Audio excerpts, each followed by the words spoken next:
Jared Polin, FroKnowsPhoto.com, and this is your Photo News Fix. First up, we have a cautionary story coming out of Manchester. Do you know it? A photographer by the name of Kenny Clayton had $9,000 worth of gear stolen from his car. Dude, where's my car? But wait, it gets worse. According to MSN, which I actually had no idea was still a thing, Clayton left his car to take a lunch break. When he returned to his car, the window was smashed and all his gear had been stolen. Are you saying there's something wrong with my gear? Including cameras, lenses, an iMac. The hell's he doing with an iMac in his car, Steven? A light, and tripods. The thieves also took an external hard drive that contained recent family photos as well as paid work. But there is a silver lining. No, I don't have a filter when I talk. They left behind his Nickelback CD. Look at this photograph. Okay, fine, there's actually no silver lining here. Now, I don't bring this story up to make the photographer feel bad. I bring it up to try and make sure that this never happens to you. I've said it a million times. If you're gonna stop and get food and your car is loaded with gear, you take all of the gear with you into the restaurant. But Jared, he had his iMac with him. Do you want him to take that in there too? No, I want him to go to the Chick-fil-A drive-thru and sit in his car and eat his food. Unless it's Sunday, of course, which is always when you get a hankering for chicken with a side of some French fries. And then? I have the perfect solution to make sure that your stuff doesn't get stolen from your car. Hey Dan, go ahead and roll that clip. Remember what I like to say, if you're gonna go have lunch, take your gear with you because you don't want to be an asshole.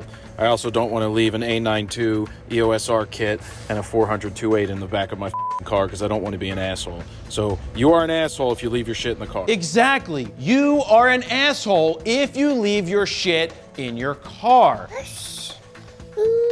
So the next time you consider leaving your gear in your car, I want you to see my face and hear this message. Don't be an asshole! Exclamation point, exclamation point, exclamation point. Because that's what it says on the teleprompter. The same rule applies if you see a friend or even a stranger leaving gear in their car. I personally give you permission to walk up to them and tell them, don't be an asshole.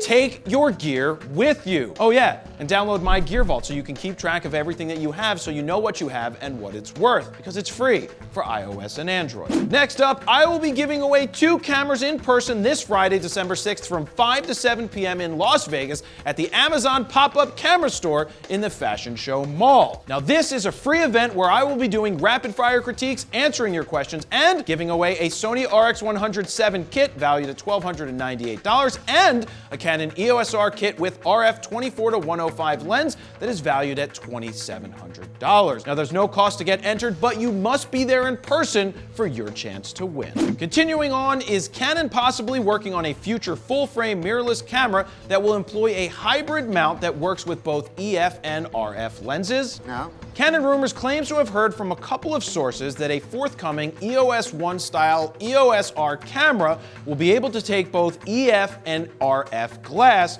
without an adapter. My question is, how the hell is this even possible? Look, I personally hate adapters because it slows me down when switching lenses, but anyone bitching that adapted EF lenses don't work as well on the EOS R probably has never used adapted glass on the EOS R. The EF lenses work seamlessly without any issues in my personal experience. But if this rumor is true, how would Canon pull this off? Will they build in a collapsible adapter of some kind? Would this cause issues with dust or possibly breakage? Will they add some rails where the sensor will move? The answer to that one is no. That makes absolutely no sense. Steven, I hope they don't actually do that one. And will whatever they do add more cost to the camera? No, I have a few better solutions in making a hybrid camera for the mounts. One which some won't like, which is invest in RF glass because it's better than EF glass. But Jared, I own so much EF glass.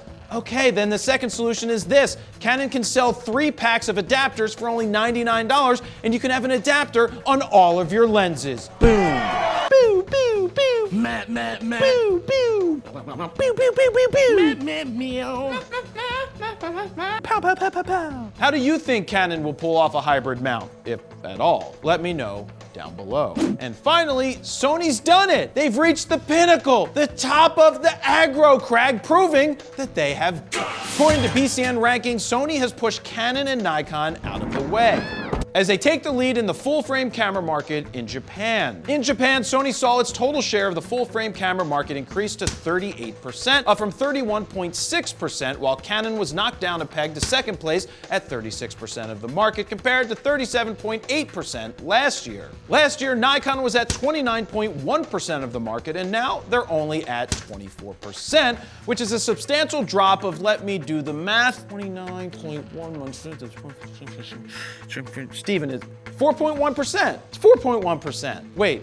No, 5.1%. Duh. Here's the thing though, BCN noted that the full-frame mirrorless and DSLR sales comprise of only 10% of the overall camera market, which is mostly dominated by APS-C mirrorless and DSLR cameras. Now think about that for a second. Nikon didn't have out an APS-C style mirrorless camera until just 2 weeks ago. Canon's had a bunch of different models out for a few years, and Sony's had more of those type of cameras on the market for 5+ years. But one thing you can't forget about is how many low-end DSLRs Nikon and Canon sell. There's still a huge market of buyers jumping into the game when they shop at Costco and see the D3500 or Rebel cameras next to all the G's for only $399. So what do all these pie charts mean? F if I know. I can't read what it says. To me, it looks like dark blue is in the lead with light blue slightly behind. But orange has a long way to go, and creamsicle is totally failing at just 4.0. I don't know if that's 4.0% because it just says 4.0.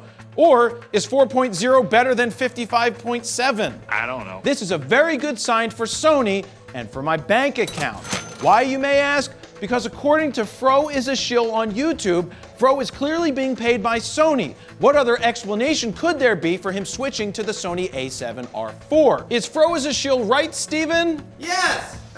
I mean, no. Shh. You're not supposed to tell everybody that Sony backs up the money truck every day at 3 p.m. to do a drop-off. Oh, well, okay. Yeah. Oh, and by the way, we're filming on a Nikon Z6, of which we own 5 of. 5! And there you have it. That's your photo news fix this time around. To check out the last fix, go ahead and click on the screen right here. Don't forget to like, share, comment, and subscribe. And that is where I'm going to leave it. Jared Polin, FroKnowsPhoto.com. See ya.